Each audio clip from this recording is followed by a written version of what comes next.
ඉතින් මම අද ඇවිල්ලා ඉන්නවා ලස්සන බීච් එකක් ළඟට. මෙතන ටිකක් සද්ද වැඩි මොකද රැල්ල ගහනවා. ඉතින් ඒ සද්ද නිසා මට අද ටුට්ටක් හයියෙන් කතා කරන්න වෙලා තියෙනවා. ඉතින් මම හිතනවා මගේ යාළුවා හැමෝටම හොඳටම මාව ඇහෙනවා ඇති කියලා.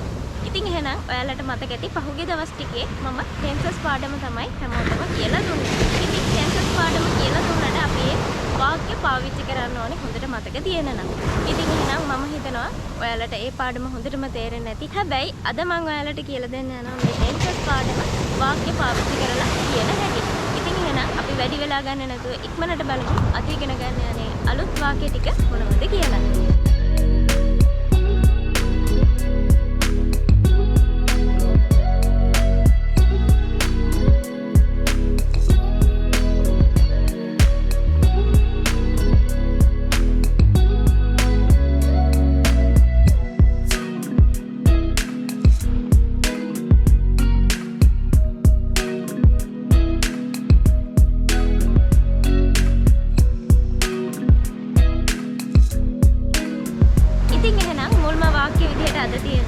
She reads English storybooks every day. She reads English storybooks every day. මේ වාක්‍යයේ තේරුම මොකද්ද? ඇය හැමදාම ඉංග්‍රීසි කතන්දර පොත් කියවනවා. ඉතින් ඕක තමයි මේ වාක්‍යයේ තේරුම. She reads English storybooks every day. ඉතින් අපි කොහොමද මේ ටෙන්ස් එක මුලින්ම අඳුරගන්නේ? කොහොමද අඳුරගන්නේ කියලා මම ඔයාලට දැන් කියලා දෙන්නම්. මේකේ මුලින්ම තියෙනවා she ඊට පස්සේ reads. She reads කියලා තියෙනවා. She read නෙමෙයි she reads කියලා තියෙනවා. එහෙම නැත්නම් she is reading එහෙම මුකුත් නෙමෙයි. කොහොමද කෙලින්ම තියෙනවා she reads කියලා. එහෙනම් she reads කිව්වම අපි දන්නවා ඒක simple present tense වාක්‍යයක් කියලා. She reads English storybooks every day.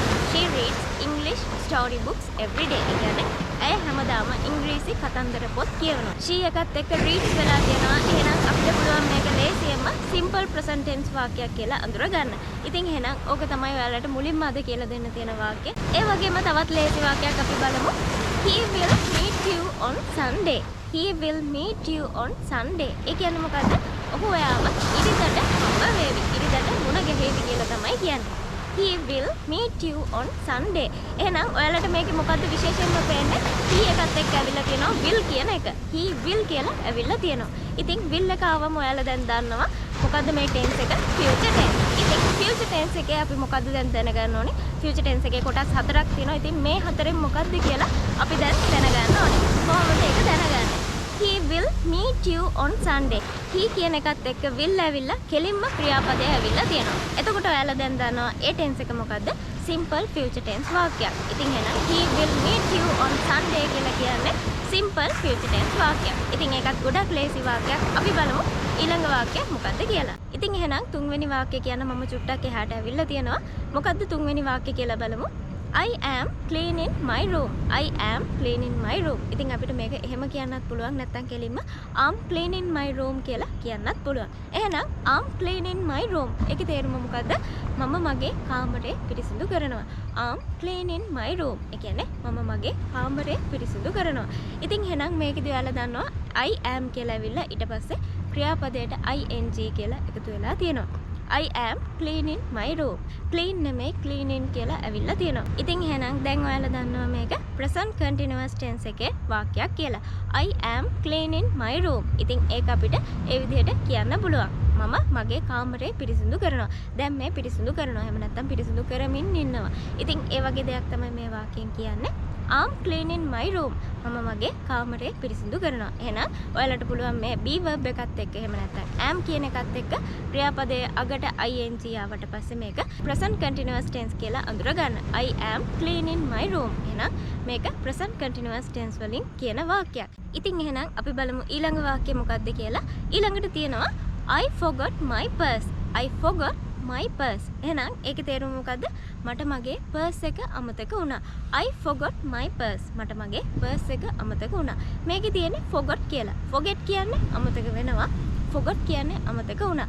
ඉතින් එහෙනම් කෙලින්ම අමතක වුණා කියලා තමයි මේ කියන්නේ. I forgot කියලා කෙලින්ම කියනවා. වෙන මොකුත් එකතු වෙලා නැහැ. I forgot කියලා කෙලින්ම කියනවා. එහෙනම් ඔයාලට පුළුවන් මේක ලේසියෙන් අඳුර ගන්න. කෙලින්ම කියනවා I forgot කියලා. ඉතින් ඒක නිසා ඔයාලට ලේසි මේක අඳුර ගන්න. I forgot කියන්නේ එහෙනම් මට අමතක වුණා. මේක simple past tense වලින් කියන වාක්‍යයක්. ඒකත් ගොඩක් ලේසි වාක්‍යයක්. ඊළඟ වාක්‍යයත් අපි මෙහෙමම බලමු. එහෙනම් අද පාඩමේ අපේ අන්තිම වාක්‍ය තමයි I had listened to English songs. I had listened to English songs. ඒ කියන්නේ මොකද්ද? මම ඉංග්‍රීසි සින්දු අහලා තිබ්බා. I had listened to English songs. එහෙනම් මේ ටෙන්ස් එක අපි අඳුරගන්නේ කොහොමද? මේකේ තියෙනවා I එකත් එක්ක had කියන එක ඇවිල්ලා. had කියලා තමයි ඇවිල්ලා තියෙන්නේ. එහෙම නැතුව have කියලා නෙමෙයි ඇවිල්ලා තියෙන්නේ. I had listened to English songs. මම ඉංග්‍රීසි සින්දු අහලා තිබ්බා කියලා තමයි මේකෙන් කියන්නේ. I had එහෙනම් had කියන එක ආවට පස්සේ ඔයාලට මොකද්ද මතක් වෙන්නේ? past tense මතක් වෙන්න ඕනේ. had කියන එක ආවම past tense මතක් වෙන්න ඕනේ. එහෙනම් had එක අපි මොනකටද දාන්නේ? past perfect tense එකට අපිට දාන්න පුළුවන්. ඊට පස්සේ past perfect continuous tense එකටත් දාන්න පුළුවන්. සාමාන්‍යයෙන් I had කියලා තිබ්බම ඔයාලට මතක් වෙන්න ඕනේ මේක මේ past tense වලින් past perfect හරි past perfect continuous හරි tense දෙකෙන් එකක් කියලා ඔයාලට ඉක්මනට මතක් වෙන්න ඕනේ. ඉතින් had කියලා තිබ්බට මේකේ had been වත් මුකුත් ඇවිල්ලා නැහැ. කෙලින්ම I had listened කියලා තියෙනවා. මේක listen නෙවෙයි listen කියලා තමයි කියන්න ඕනේ. මේ past participle එක තමයි අපි ක්‍රියාපදේ ගන්නෙ. ඉතින් එහෙනම් I had listened to English songs කියලා තියෙනවා. මේ tense එක එහෙනම් මොකද්ද? past perfect tense එක. ඉතින් past perfect tense එක තමයි මේ වාක්‍යය කියලා තියෙන්නේ. එහෙනම් ඔයාලට ටක් ගාලා අඳුර ගන්න පුළුවන් had එකත් එක්ක been ආවම මොකද්ද වෙන්නේ? past perfect continuous tense එක අපිට කියන්න පුළුවන් had එකත් එක්ක been දාලා. මේකේ been කියලා එකක් තියනවාද? been කියලා එකක් නැහැ. එහෙනම් අපිට කෙලින්ම අඳුර ගන්න පුළුවන් මේ tense එක I had listened to English songs කියලා කිව්වම මේක past perfect tense කියලා. ඉතින් එහෙනම් මම ඉස්සෙල්ලා කිව්වා වගේ මේ listen කියන එක listen කියලා කියන්න ඕනේ. ed කියන එක එන්න ඕනේ. ඒක කතා කරද්දී සාමාන්‍යයෙන් ඇහෙන්නේ නැහැ. ඒ වුණාට ඔයාලා දැනගෙන ඉන්න මේකේ past participle එක තමයි අපි පාවිච්චි කරන්නේ ක්‍රියාපදේ. එහෙනම් listen එකේ past participle කියන්නේ listen කියලා කියන්න ඕනේ. ed කියන එක එන්න ඕනේ. ඉතින් එහෙනම් මම හිතනවා මම අද මේ කියලා දුන්න tenses පාඩමේ අලුත් වාක්‍ය ටික ඔයාලට හොඳටම තේරෙන්නේ නැති කියලා. ඉතින් මේ වගේ දේවල් අපි පොත්වල ලිව්වට වැඩක් නැහැ. මේවා පාවිච්චි කරන්න ඕනේ. නිතරම අපි කතා කරන්න ඕනේ. කතා කරලා හුරු වෙන්න ඕනේ.